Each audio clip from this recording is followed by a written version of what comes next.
दोस्तों यदि आपको भी 24 फरवरी को हिंदी का पेपर देना है और अभी तक आपको वासुदेव शरण अग्रवाल जी का जीवन परिचय या साहित्यिक परिचय याद नहीं हुआ है तो आज की इस वीडियो को आप अंतिम तक देख लीजिए। मैं कहता हूं आज की इस वीडियो के बाद दोस्तों आपको इनका साहित्यिक परिचय या फिर जीवन परिचय बिल्कुल भी रटना नहीं पड़ेगा, क्योंकि वीडियो के अंतिम तक आपके दिमाग में वो चला जाएगा। जी हाँ दोस्तों, वीडियो के अंतिम तक आपको पूरा याद हो चुका होगा और एग्जाम में इसको आप आसानी से लिख के पूरे अंक हासिल कर पाएंगे।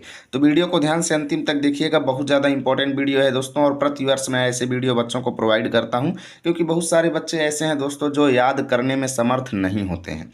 तो अगर आप याद नहीं कर पाएंगे तो ये ट्रिक मैं बता रहा हूँ, ट्रिक से आप पूरा लिख करके आइएगा, पूरे में से पूरे अंक आपको मिलेंगे, कोई आपका एक भी अंक नहीं काटेगा, ये मेरी गारंटी है। तो चलिए आज की इस वीडियो की शुरुआत करते हैं और अच्छे से समझ लेते हैं कि कैसे हमें बोर्ड एग्जाम में इनका साहित्यिक परिचय बना बना करके लिखना है। ठीक है, तो यहाँ पर मैं बात करूँ दोस्तों कि कुछ स्टूडेंट ऐसे होंगे जो ये 5-6 पॉइंट याद कर सकते हैं और कुछ स्टूडेंट ऐसे हैं जो इसको भी याद नहीं कर पाएंगे। ठीक है, तो मैं ये कहता हूँ दोस्तों कि अगर आप चाहते हैं कि आपका साहित्यिक परिचय एक प्रोफेशनल साहित्यिक परिचय बने, बहुत अच्छा बने, दिखने में अट्रैक्टिव लगे, तो आप ये 5-6 चीज़ें याद कर ही लीजिए। ठीक है, और अगर आप इसको याद करने में सक्षम नहीं है तो वीडियो को अंतिम तक देखिए, मैं वो चीज़ भी आपको बताऊंगा कि आप इसको बिना याद किए भी कैसे साहित्यिक परिचय लिख सकते हैं। ठीक है, तो यहाँ पर देखें दोस्तों, तो जन्म दिया गया है, जन्म स्थान दिया गया है, ठीक है, पिता माता का नाम दिया गया है।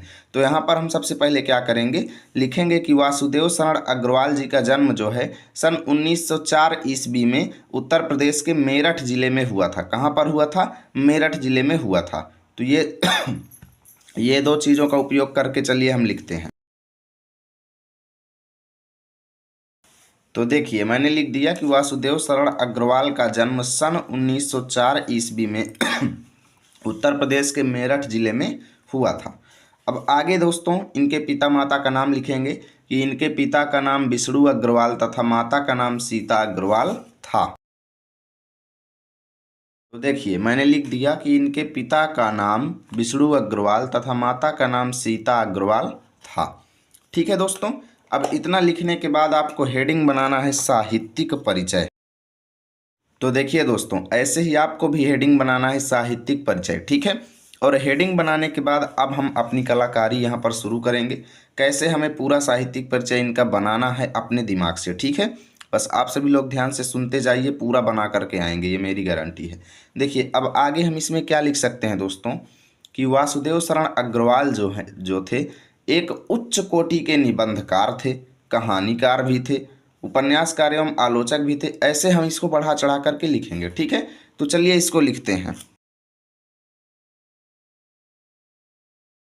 देखिए हमने अपनी पहली क्रिएटिविटी दिखाई और लिखा वासुदेव शरण अग्रवाल एक उच्च कोटि के निबंधकार, कहानीकार, आलोचक एवं एक श्रेष्ठ साहित्यकार थे।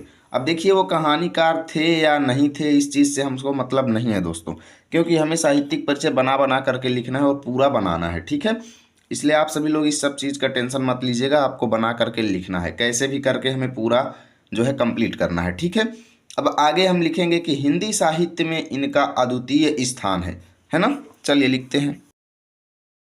देखिए लिख दिया कि हिंदी साहित्य में इनका अद्वितीय स्थान है। देख सकते हो अब तक हमने कुल इतना बना लिया है और अभी आगे और बनाएंगे। ठीक है, अभी हम इसमें बना बना करके लिख सकते हैं कि अपनी रचनाओं के द्वारा इन्होंने हिंदी साहित्य को ऊंचाई तक पहुंचा दिया। ठीक है, बहुत कुछ हम बना करके लिख सकते हैं, तो चलिए लिखते हैं। देखिए हमने लिख दिया कि अपनी रचनाओं के द्वारा इन्होंने हिंदी साहित्य को ऊंचाई तक पहुंचा दिया। अब आगे लिख सकते हैं कि इन्होंने कई भाषाओं का स्वाध्याय से ज्ञान प्राप्त किया, यानी खुद पढ़ करके ज्ञान अर्जित किया, है ना। तो चलिए इसको भी लिखते हैं। देखिए हमने लिख दिया कि इन्होंने कई भाषाओं का स्वाध्याय से ज्ञान अर्जित किया। ठीक है, अब इसमें हम और क्या क्या बना करके लिख सकते हैं। देखिए दोस्तों इसमें हम लिख सकते हैं कि इनकी रचनाएं समाज पर सीधा प्रभाव डालती हैं। ठीक है, देखिए मैंने लिख दिया कि इनकी रचनाएं समाज पर सीधा प्रभाव डालती हैं। ठीक है, अब इसमें हम और क्या बना करके लिख सकते हैं कि अब इनकी भाषा शैली के बारे में भी थोड़ा बहुत लिख देते हैं दोस्तों बना करके, ताकि हमारा साहित्यिक परिचय और भी अच्छा लगने लगे।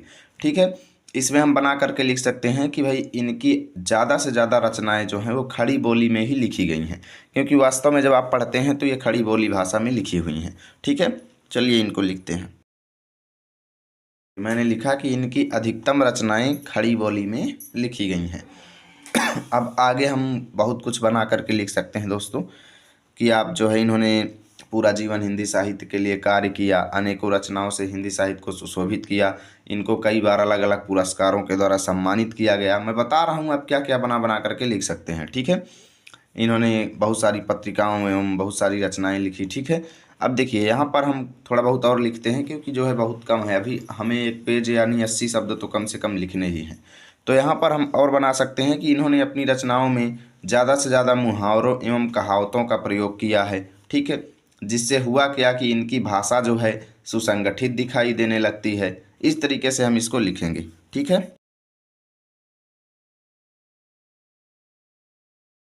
देखिए मैंने लिख दिया कि इन्होंने अपनी रचनाओं में अधिकतम मुहावरों एवं कहावतों का प्रयोग किया है, जिससे इनकी भाषा सुसंगठित दिखाई देने लगती है।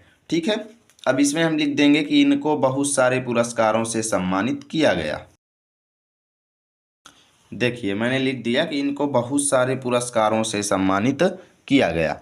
हम आगे बना करके लिख सकते हैं कि हिंदी साहित्य में इनके समान कोई भी लेखक श्रेष्ठ नहीं है, अर्थात इनकी तुलना में, यानी इनकी तुलना किसी के साथ नहीं की जा सकती है। भाई इतना जो है इन्होंने महान काम किया है कि इनकी तुलना किसी और के साथ नहीं की जा सकती है ना। तो चलिए लिखते हैं। मैंने लिख दिया कि हिंदी साहित्य में इनके समान कोई भी लेखक श्रेष्ठ नहीं है। ठीक है, देख सकते हो पूरा का पूरा एक पेज हो चुका है, करीब 100 शब्दों में। ठीक है, चलिए थोड़ा नेक्स्ट पेज पर चलते हैं और लास्ट की जो चीज़ें हैं इनकी मृत्यु और रचनाओं का भी जिक्र कर देते हैं।